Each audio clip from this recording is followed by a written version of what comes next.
with another episode of In the Pursuit of Being Wild and Free. And this episode is a little bit special because I have my first guest, and I'm so excited to share her story, Unsupported, with my friend Bethany. Bethany, welcome to In Pursuit of Being Wild and Free. Thank you. Well, thank you. This is so exciting. Thank you for having me. Oh, I'm so excited. And before we get into your book, Unsupported, which I loved every single word, and it's just amazing to have like stories out like this out in the world. But before we get into your book, do you want to give us a little background of you and how you got into your wilderness training, which is a preview of the book, and how you got into everything? Sure.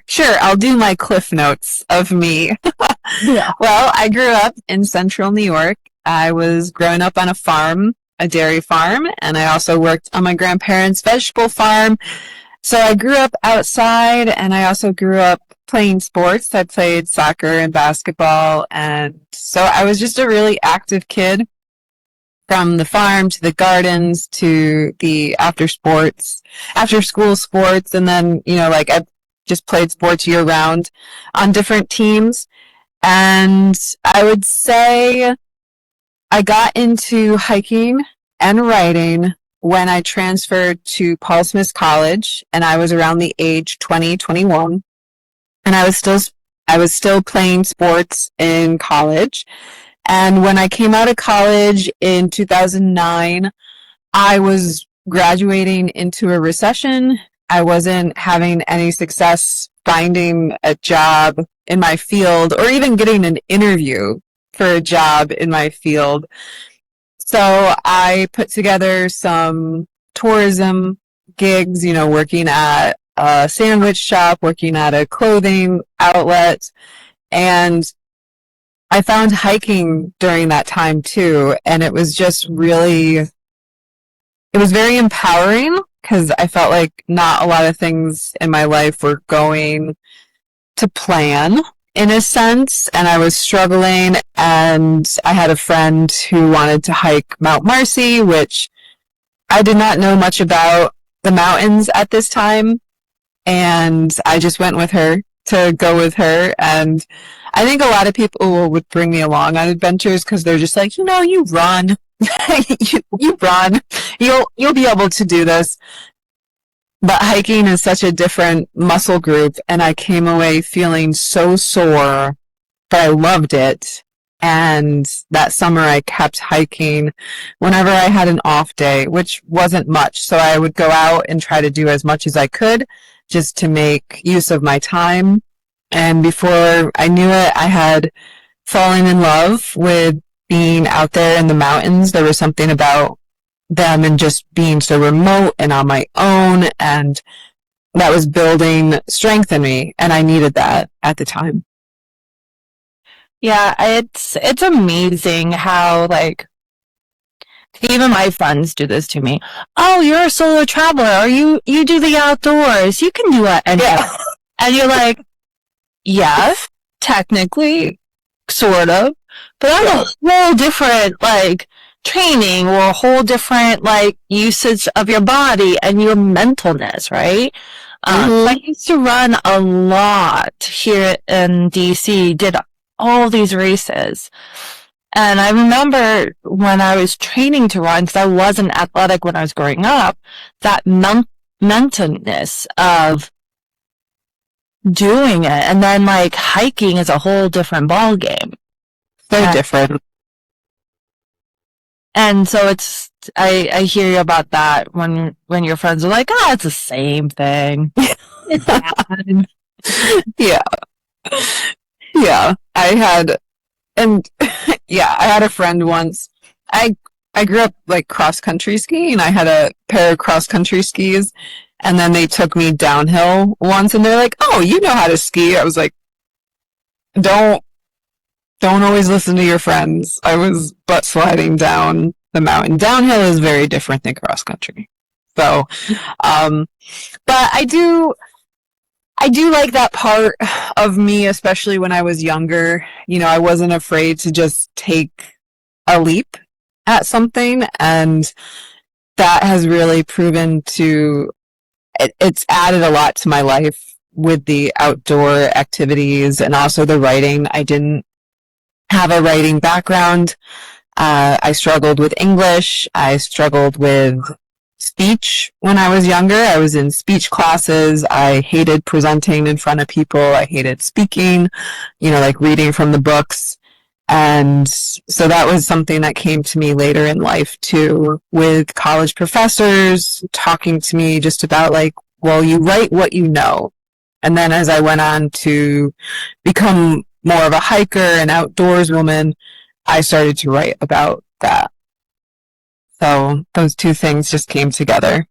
I'm actually going to take a pause right there. And Yeah. I love what you just said. I'm very similar in your shoes. Had a speech impediment throughout my whole entire life. Was not good at grammar or English, even though it's technically my first language. But I really struggled with writing, and I still do now. It's a little bit better, but I do want to touch a little bit on that point of what you said, that with your college professor saying, write what you do know. And I think that's a beautiful sentiment and something I learned for years and years and years. I still have a friend who looks over some of my blog posts for my website and then like, hey, does this sound like okay? Or all that. And I think because she's been with me throughout like 20 plus years. Yeah. She goes, yeah, your writing has improved, but it's because you're writing something that you, number one, care about. Yeah. You know well. Like, not everyone has to be this poetic writer, right? And I think that kind of translates something to the outdoors as well. It's like, you don't have to be good at that. You just have to show up and take that leap. And I think, at least for me growing up, I had a lot of people like, oh, because you have a learning disability, you have a speech impediment, you have all these red flags on your quote unquote life resume, you won't succeed or you won't be successful. And somehow I translated that as a F you, I'm going to prove you wrong.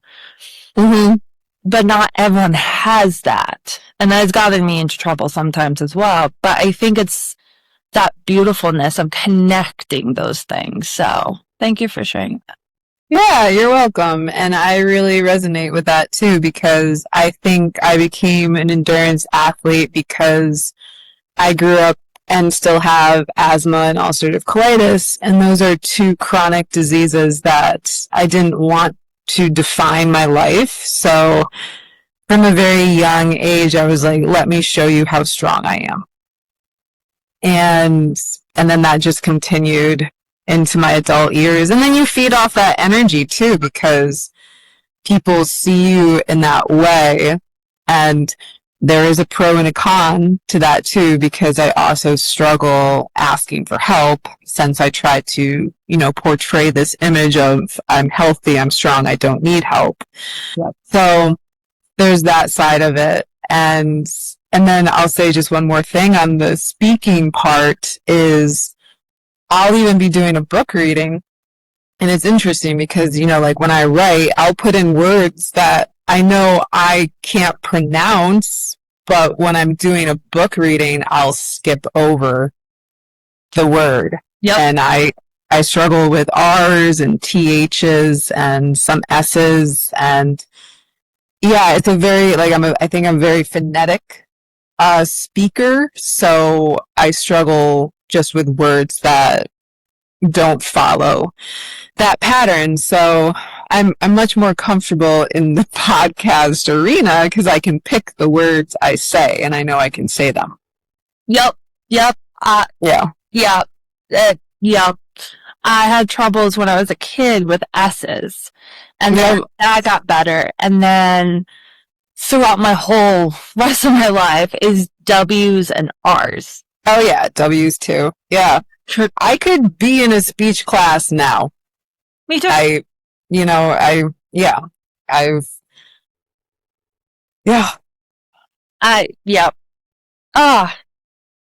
just, thank you for sharing your story. Because I know sometimes it's not always easy to share that aspect. And similarly to you is like, I'm very independent, so asking for help is very hard. It feels like it's a weakness when really it's actually the most strengthening. The most biggest thing you can do is ask for help. Yeah, but when you always have that little chip on your shoulder, I'm like, watch me, I can. It's have that, like you were saying, the pro and the con, but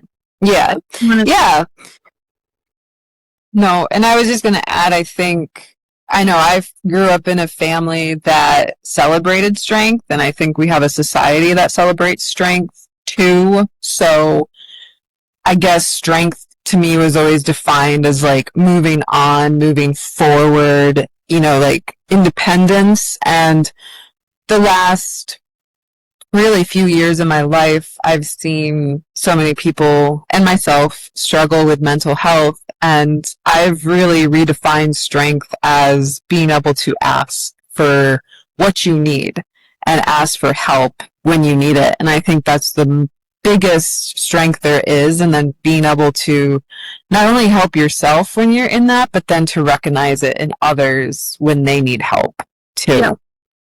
It goes back to that mindfulness. I always say this is like reading the room, right? And as a friend of mine says, I'm very empathic, and I just care a lot about people, but I always scan and read the room, and you can always tell, well, at least for me, when someone's slightly a little bit off.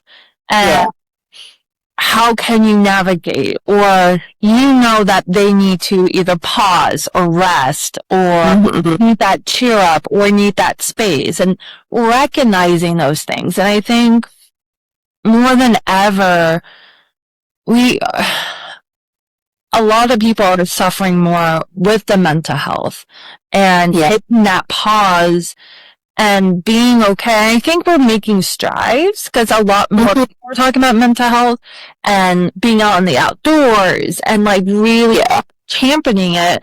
But there is still some negativity that people associate with. And I think, like you said it beautifully, like the strength is actually saying, hey, I need a little help, or hey, whatever that words at the end of the sentence that you need. And I think that, as I'm going to transition a little bit into your book, I've seen that a few times when you have paused. But I'm going to, before I go into all of my examples, you want to talk about a little bit of your book and how this all came about? Sure. So the book, I would imagine even like the foundation for it began in 2009 when I first started hiking in the mountains and I started to feel the healing power of the mountains. And I found out about this fastest known time world, period. Like I didn't know about trail running. All of this was new to me. I didn't know about mountaineering. I didn't know about this world, but I found it by accident and just stayed in it. So I would take it all the way back to 2009, which is 17 years ago. And I fixated on this idea that someday I might write a book about the high peaks and the healing power of the high peaks. And at first I was thinking, it can just be, like every chapter is one of the high peaks. And then the story of how I hiked it. That was my first thought. And I even had like a journal and I jotted it down and I was, keeping track of my early stories in the high peaks. And then as time went on and I became, you go from that novice to, I don't know what the next step is, but eventually, because there's all these little steps before you become an expert in a field. But I go from novice to expert, and I attempt this fastest known time on the 46 high peaks, which is 46 mountains over 4,000 feet in the Adirondacks. And the style is unsupported, which is you pack your pack, you have all your gear, there's no pacers, there's no car rides. I really liked the idea of living in the woods for a week and hiking all 46. So that's why I gravitated towards that style. And I attempted it in 2012. I attempted it in 2016. This becomes a siren song of mine. It's like the white whale. It becomes this huge metaphor of my life and my mountain career. People associate me with the woman side, which there's hardly any women trying to do the unsupported on this at that time. And I feel like it's my journey to do it for women. And as year after year goes on, it goes from being inspiring to me to almost like a burden at times, that I'm actually wishing someone would just step up and do it on the women's side so I could move on from it, because 2016 I came pretty close to it, and then the temperature went up and my ulcerative colitis just gets out of control when it's too hot, and I get really anxious when it gets hot because I can just get really sick. And so the book is about all of this, and it's about my journey to finally completing it in 2020, but it's also about women empowerment. It's about mental health. It's about my relationship at the time, which is a marriage, which is ending. And it's about addiction. And it's about so many things.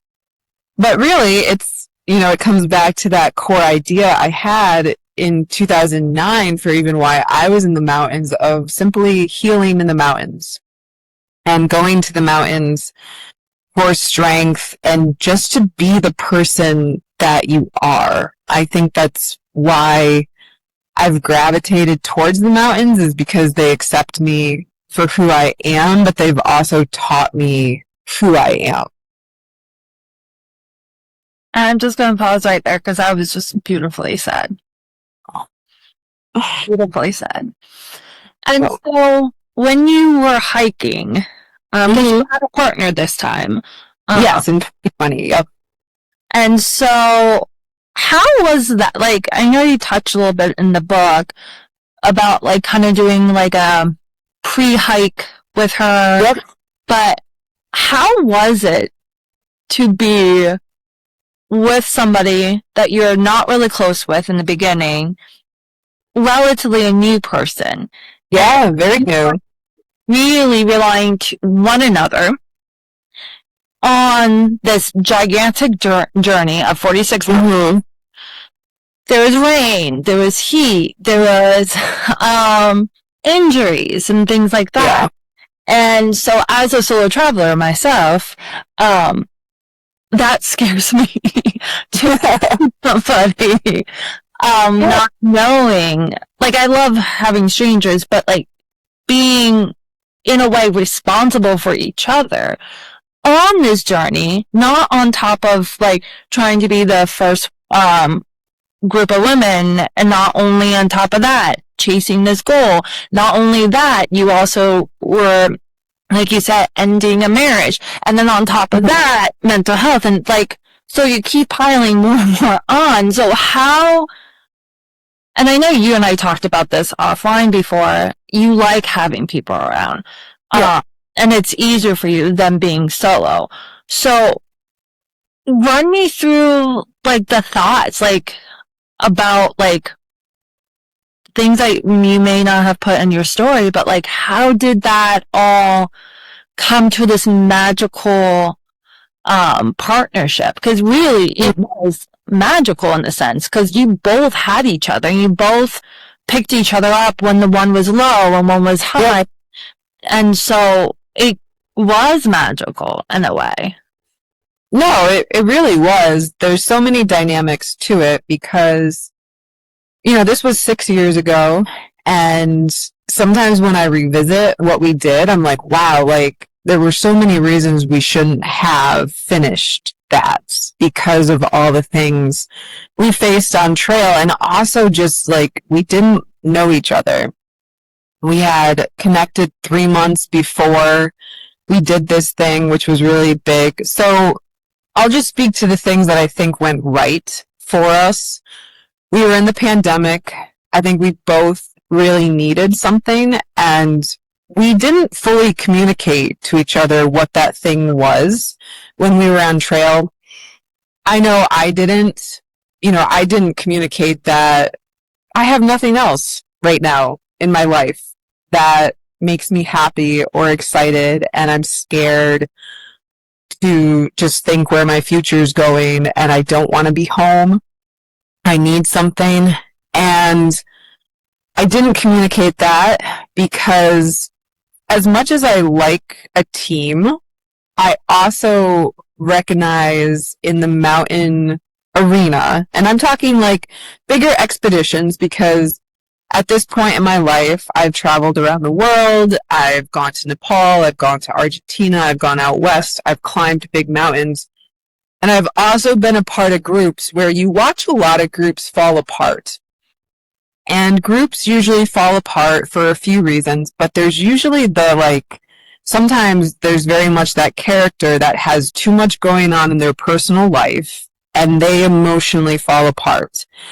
So I did not share fully my story with my partner because I didn't want her to say, no, I think you actually have too much going on emotionally to do this hike, So, I kept a lot of this story to myself during those days and focused solely on this mission of being in the mountains. So I think I was able to just hone into that box because I had done it before on expeditions, but it is very dynamic. When you have two personalities come together, I think you see in the book that we have some communication issues. We have some issues like reading each other and understanding what's going on.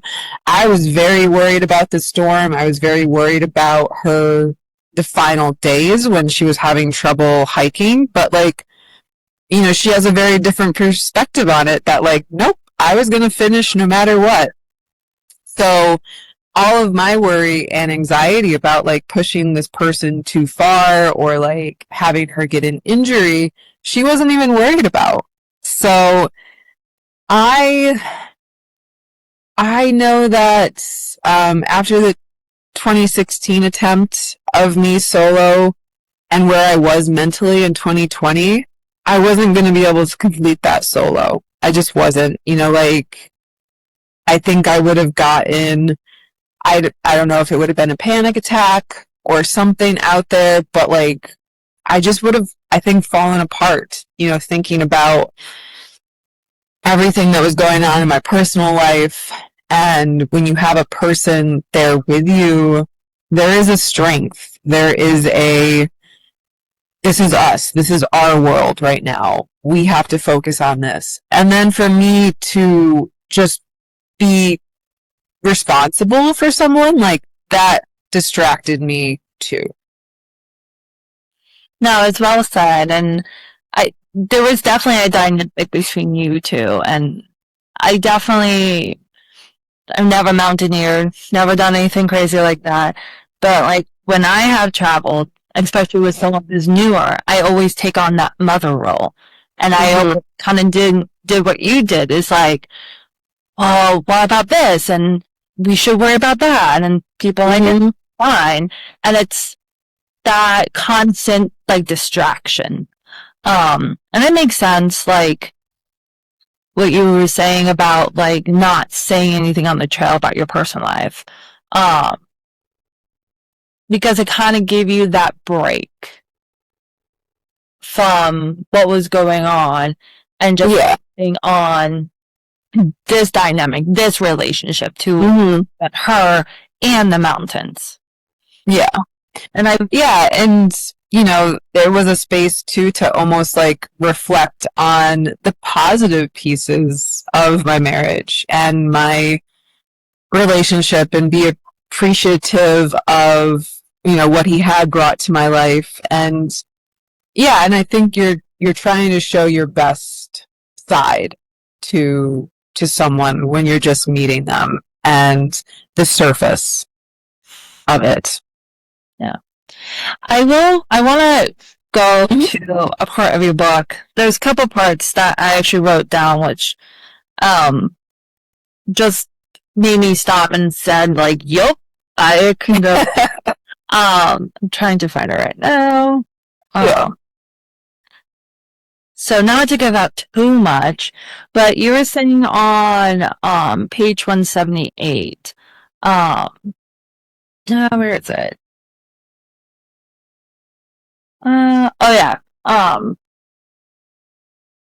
It was like talking about simply because I was a girl. And the sentence that got me was Katie, your partner you were hiking with, had told me this in our first hike together. He took my brother out, but not me, simply because I was a girl. So we all been there, being dismissed as a female in every aspect of our life. But how did you feel when you heard that from Katie? Yeah, the first time she told me that, I was like, what? Really? Because we had very different backgrounds and upbringings, even though we were just 4 years apart, me being 4 years older. I grew up in a family. My mom was an athlete. She was a coach. She was my coach. I had sisters. We were surrounded by women in my family. So women were actually really celebrated. And I was really celebrated for being an athletic person. And I didn't notice this gender divide until I got to the hiking world. And then the comments started to come of like, yeah, are you supposed to be out here by yourself? Like, do you really know what you're doing? And I thought it was a joke at first. And then I did travel the world, and I went to places like India, Nepal, and you really see the gender inequalities there and how women are very dismissed. So I think I threw myself into it and really understanding, even on a global scale, of just how divided we still are, and there's so much equality to fight for. And then, but really when Katie said it, like my first feeling for it was like, oh shit, that still happens in the US. That's just really sad. And, for her to have been denied that early in life, and then to have a complex with it of, like, do I really belong out here? And you could see her battle that every day. She was such a stubborn person, but, she was battling this. Am I good enough? Do I belong? Can I do this? And even when she was doing it. So I was just sad. Like, I was really sad. I was mad. And it was a big realization for me of, yes, like, even women younger than me are still being raised like this in the US. So that was sad. Yeah, and kind of leaving the other section, which I actually kind of mentioned on my podcast today about true crime, but like my favorite subject. But yeah, in your book, like, and I'm reading direct quote, is women aren't as prepared as men. Whether that is in fastest known time, whether that is traveling, whether you can fit that sentence into any dimension. And so how do you balance coming from a life that you had? Women were celebrated. Women were like, literally anything. You can be an actor. And then being introduced to this world in 2009 about fastest known time and hiking, and we have seen a surge recently in the last few years about all these different women doing fastest known time. Heather Anderson, Tara Downen, and so many others. So how did you first balance that duality of being celebrated but also saying you're not as prepared to now? Well, it's 2026. So yeah, but real quick, it's the judgment that women aren't as prepared. Yes. Like, we are super prepared. It's almost like we have to be more prepared because we're going to be judged twice as hard if something goes wrong.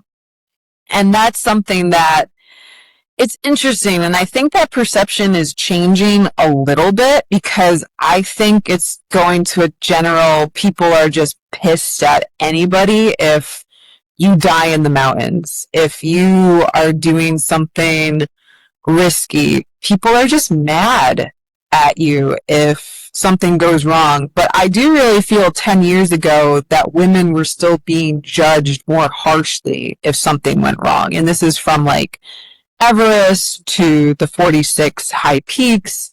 So I did feel that from the community. If, like something goes wrong here, I have to have this together. I have to, prove that I did really know what I was doing. Does that make sense? Yeah. And yeah. And so like, it's just so interesting that having that judgment, right? And like we get judged no matter what from society, friends, family, coworkers, fill in the blank. But for the outdoorsy community, they're welcoming, but then you get that judgment of like, are you sure you're prepared enough? Are you sure you can do this? And it's not coming out of like safety per se, not all the time, but that like, do you belong here? And like kind of like what Katie was fighting a little bit is, I am strong enough, I am prepared, but do I belong? And it's such an interesting take because like, you can definitely take that and apply it to any aspect of life. And that judgment of having a different lifestyle than that stereotypical, you get married, you have a house, both have an income, have kids, etc., right? Yes. So it's definitely fascinating. It is. Looking back after you had published this book and you talked about it and everything like that, was there anything that you would want to change looking back on it now? Is that about the book or the hike or the book? The book or your experience of the hike? Well, I wanted, going back 6 years, like I really wanted the overall fastest known time. In the years since, I think I've come to appreciate that we didn't get the overall, that we set the women's time, and that was equally important. And I think it was good for my ego to go through that. And because like I really knew what so many people are starting to acknowledge now, that your Tara Dowers, your women who are doing these exceptional things. It's like, it's really not that exceptional. We are built to do this, and we are going to keep setting the overall times, and especially in endurance. Okay. The woman Kelsey, who rode from California to Hawaii, these things, again, they're not going to be once in a generation. They are going to be the norm. So I felt this even in like 2017, 10 years ago I felt this. So I really just wanted to prove it. So that did really, I think there is still a part of me that's like, oh, I wish we did get the overall time. I'm happy with what we got. So maybe that's one thing I would, in a fantasy world of like things, but really I don't know.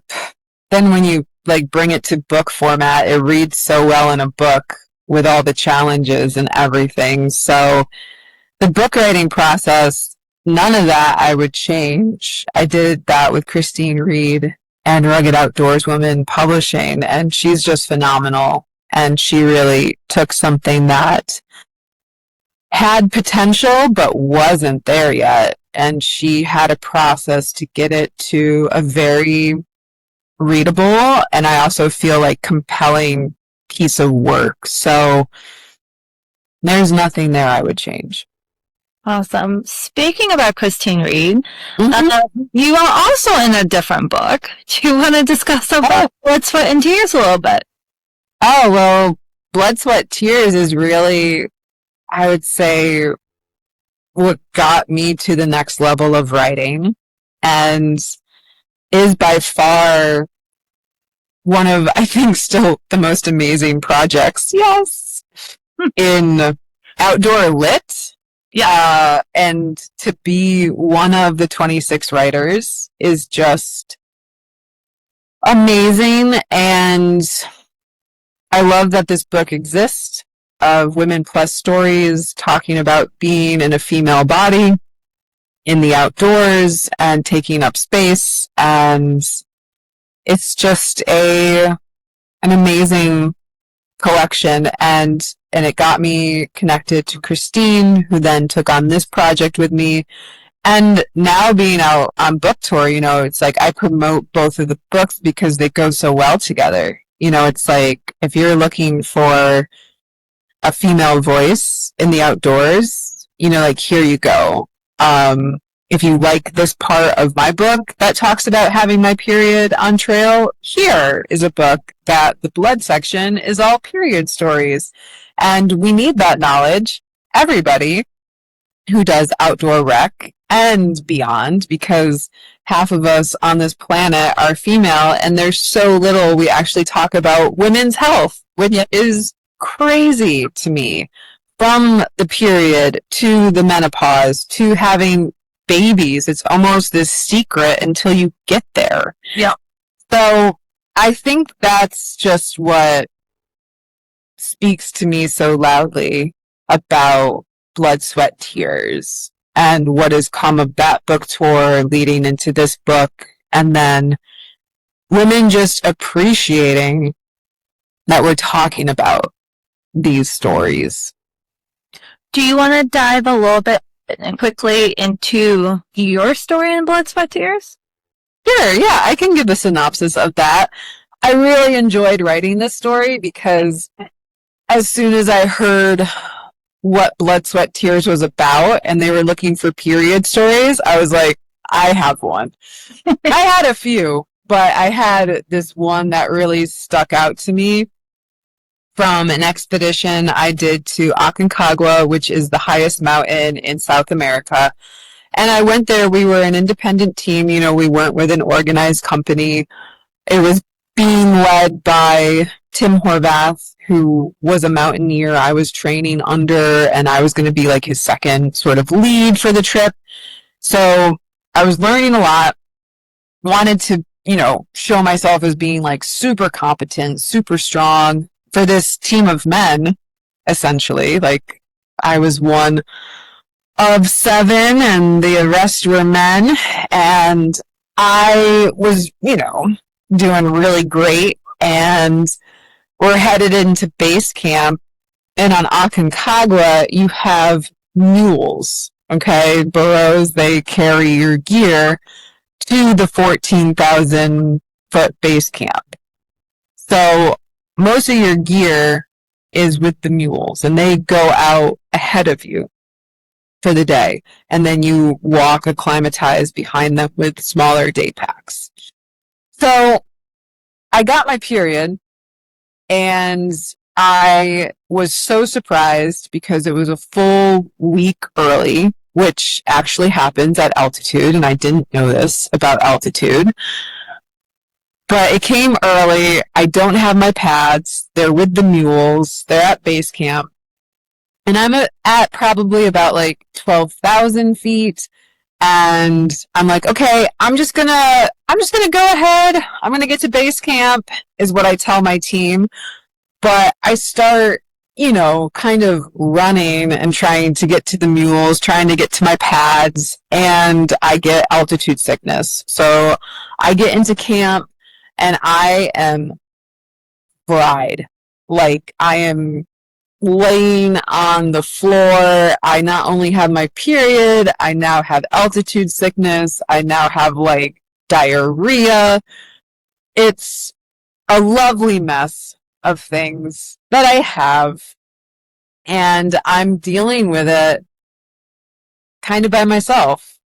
And I think there was one other woman at base camp, and it was nice just to see a woman, but there's also that balance of me just still trying to be like, I'm fine, I'm good, versus just being like, man, this sucks. And yeah, it's kind of like this humorous piece, but also really real, and then making some comparisons to time that I was in Nepal and watching women, like, they still have menstruation huts that they go to when they have their periods in some parts of Nepal. And, sometimes women have died in these huts from exposure because the temperature goes down and they're just young girls dealing with their periods. So there's a lot in that story, and I call it the Red Bibler Tent, based on a book, The Red Tent, which is a great read, and it talks about women having this space in more biblical times of, this is where you give birth, this is where you have your period, it's the red tent, and this sort of like separation from the men for these sacred times. So that's a synopsis of it, and yeah, I really like it. It's a good story, I feel. It is. It is. And I'm also honored that I am in the same. Yes. Yes, and that's how we get. Jinx. Exactly. Yep. So I know you have talked about a little bit about your travels and things like that. Do you want to talk about your first time traveling solo? Yeah, it was really quite memorable. Let's see. I do like the piece of independence. So, I would go into the woods and I could be in the woods by myself all day. But, my house is about a mile away. The first time I really went traveling solo, I was 26, I believe. 26, 27. And I was flying to India by myself to meet with a group of people there. But for the first 2 days, I was navigating travel solo, which was really overwhelming to me because I do get anxiety around my ulcerative colitis, my asthma too, but mostly my ulcerative colitis, because if it flares up, I can get very sick, I can get a high fever, I can essentially pass out. And so to me, that feels I feel better if there's like someone with me, even if like I'm taking the role of like, oh, I'm taking care of this person, but they're still here in case something happens. So that stands out to me because, in India, I actually went on to, when I was with my group, but we were from all over the world. We spoke different languages, and, we were in the process of just getting to know each other. But I did end up getting sick in India from something I ate or the water, and got very, very sick, but classic Bethany. I didn't tell anybody that I was vomiting and had diarrhea. I just took some medicine. And then we were in the airport getting another flight to like central India, and I just passed out in the airport and ended up getting, to like the med area where I got electrolytes and IV and started to recoup.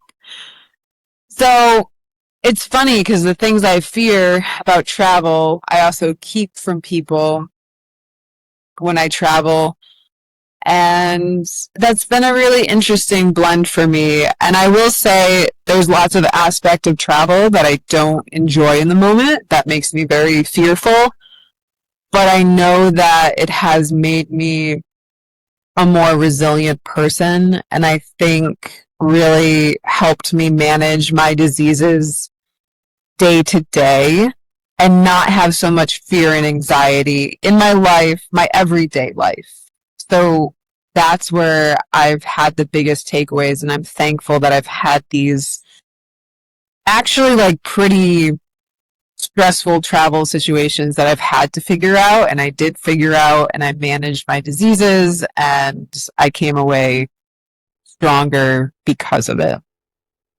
I was going to ask, we already answered this question. It was like, how has travel changed your perspective on life? But yeah, I know you touched a little bit on that, but if you want to expand more.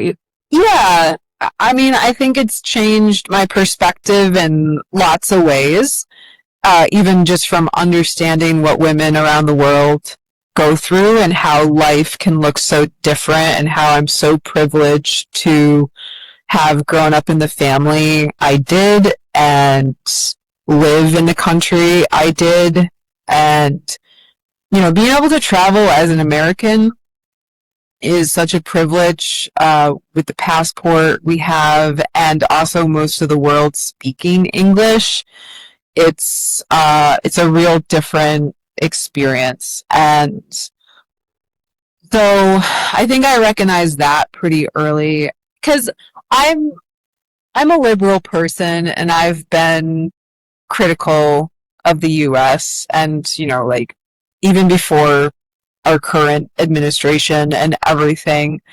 And I think it just gave me perspective on how beautiful the idea of the US really is, and what gift I've been given to be an American, and like people, I'm trying to say, I don't know, there's like the opportunities that come with it. So I try not to overlook the hand I got dealt, and I want to make the most of that, and in a respectful way of other cultures. So it's opened my eyes to what other people live with or go through. When I went to India was a very eye-opening experience of seeing the caste system, of seeing kids on the street, living, and just lots of stories open your eyes to how people are treated and abused and what they go through. And so that piece of humanity opened my eyes. And then I think too, for people who get sucked into this really negative news cycle, stop doing that. The world is not as scary as it's painted to be. And it's really kind, and it's really beautiful, and people will help you when you're down. And I think you can experience that too on an everyday level, even if you just travel around your own community, and you break down on the side of the road, you're more likely going to be helped than robbed. And yes, there are things to be aware of. There are ways to travel more safely. But this sort of narrative that the world is this big, scary place, it's not. It's really this organism that is trying to help each other for the good. And just immerse yourself in that. And then it's really allowed me to live more fully because, you know, being a kid with illnesses, I kind of kept thinking I was going to get a new disease every 10 years. And I wasn't sure if I was going to live into my 80s or a long life. So I just wanted to live, and it was scary, and it scared my family for me to travel to India with my diseases. But I'm glad I did it because, like I said before, it's helped me manage my day-to-day life here much better. No, that's very, very sad. And it actually kind of made me tear up a little bit because just this past weekend, I was struggling with humanity.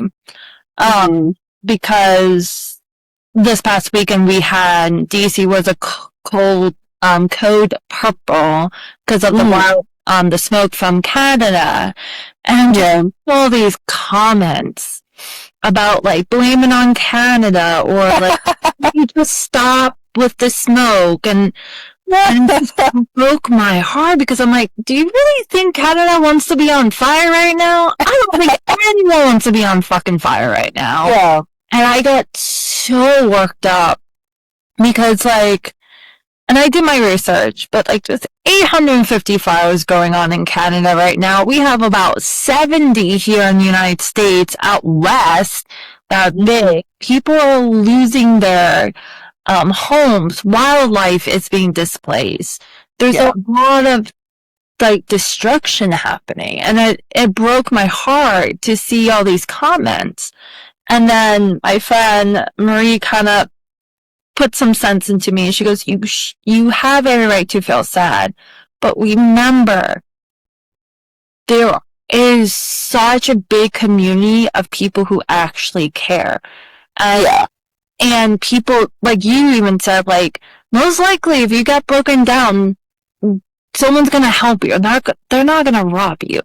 And like, yeah, all have to take safety precautions and whatnot, but there is goodness. And I think for me, and I will die on this mountain, traveling, doesn't matter if you do it solo, in a group, through hiking, skiing across Antarctica, doesn't matter what form, get out from your own community and experience it. And like you were saying, stop with the doomsdaying. And like, I definitely went down my little spiral this past weekend with all the fires because it's just hard.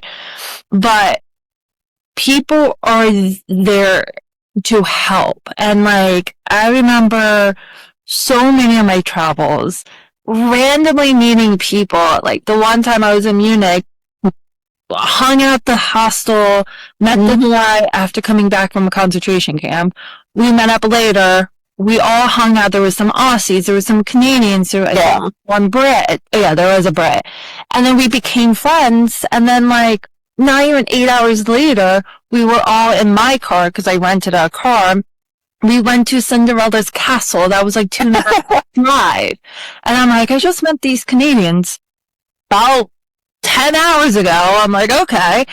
But that magicalness. And we can have disagreements. We can have strong opinions about society, governments, politics, lifestyles, and stuff like that. But I think if once you experience it, you can still disagree with those things, but it gives you a perspective. Because like you said, it's not lost on me when I am traveling, especially overseas, how privileged Americans are overseas. Because a lot of people are like, oh, you're American, so you have an easier life. Or you're American and you have all these opportunities. We don't.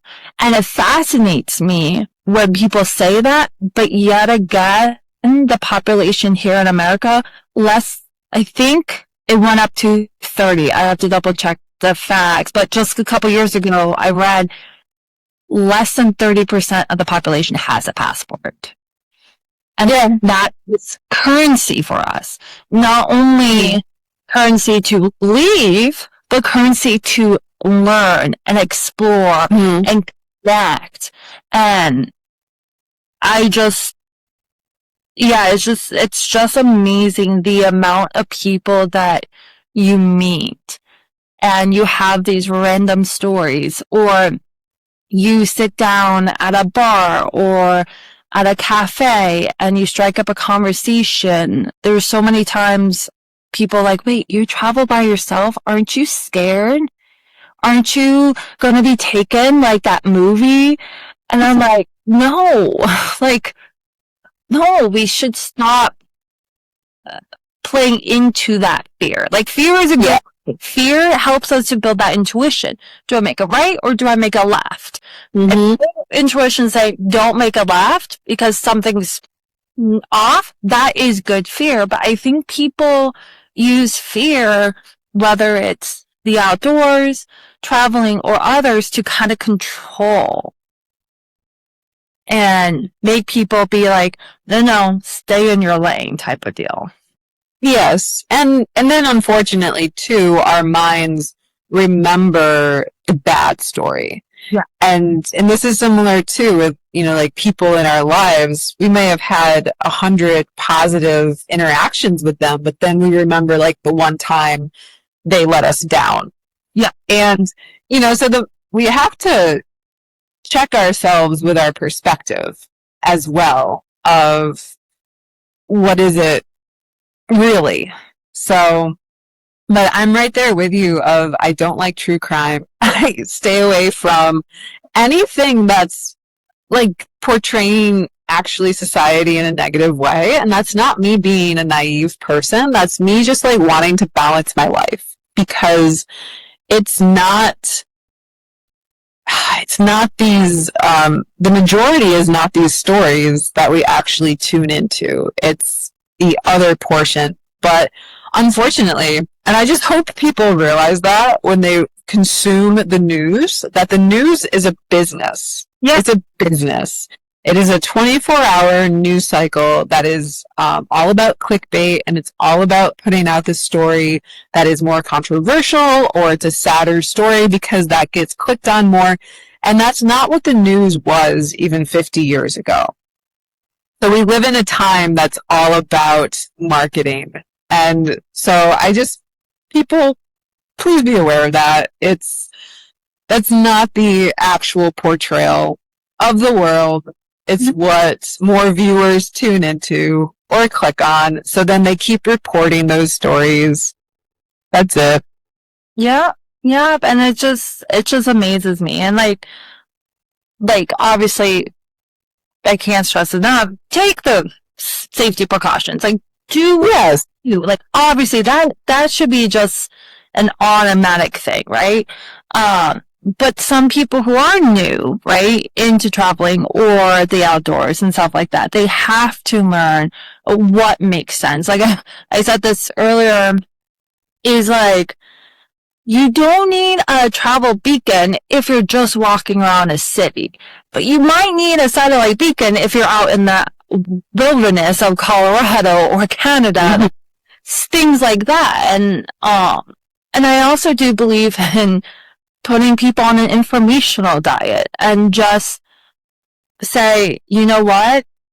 I have built that trust after 15 plus years of, I know I have a better intuition when I'm by myself than my everyday life, because everyone just keeps, like you were saying, it's 24-hour news cycle, and thankfully I don't really live that, but friends and family and society, like danger, danger, danger, danger. But guess what? The danger is everyone saying danger, danger, danger. So that's my spiel. I do have one last question. Okay. That I like to start asking people this. And you can apply this to any facet. What is the one piece of advice that you would tell someone who is new or scared, whether that's traveling alone, being in the outdoors, doing their first master's known time, any capacity? What's the one advice that you would like to share to kind of push that person to take that leap? Yeah, I really like that question. And the piece of advice I give is find a mentor. It has worked wonders for me. I've done it in any area of my life where I wanted to be successful. I find someone who does it better than me, who is more experienced than me, and then I ask them questions, whether that's an email of, 5 questions, or if I can get out on trail with them, I do.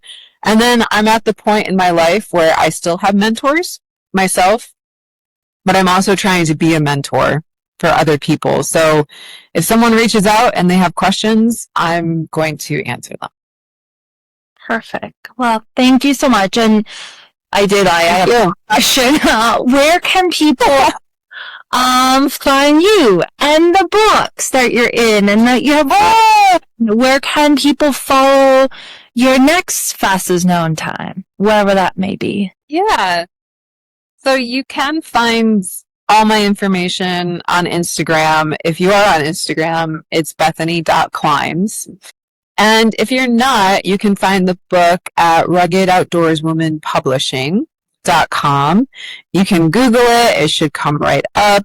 Blood, Sweat, Tears, Unsupported are there, along with some other great stuff to just shop around. And then, I would say go there first. And, but I think today, you can find me. Perfect. Do you have a plan for your next fastest known time that you want to share or not? Yeah, no, I've announced on social media that I am looking at the Northville Placid Trail this September, and I am training for that. So I've been scouting it. I have a pretty good training week coming up to get out there, and if conditions stay as they have, which is pretty good this summer, it's looking like a pretty decent attempt. So, tune into that. Well, thank you so much for coming on In Pursuit of Being Wild and Fun. And this was fascinating. And everyone, please, come and support by buying Unsupported or Blood, Sweat, and Tears, and follow Bethany's adventures on fastest known time. And thank you so much for your conversation and cute little puppy, since we both had animals featured in the podcast today. Well, I love seeing your cat just run across the window. I was like, what is that? Oh, yeah, it's a cat. He's my literally outdoorsy cat. His name is RI because I rescued him from an RI. Oh, I love that. In 2020. So while you were hiking, yes, in 46ers, it took me 4 months to rescue him, and I made a joke that I would call him REI, and then I ended up keeping him. I'm like, this is too perfect. So his name is REI. Awesome. Well, thank you so much. Thank you. This was lovely, and keep sharing your message to the world. Well, thank you. You as well. And have a good day. And thank you everyone for attending and listening. I hope you enjoyed, and let's go on our adventure, shall we? Bye.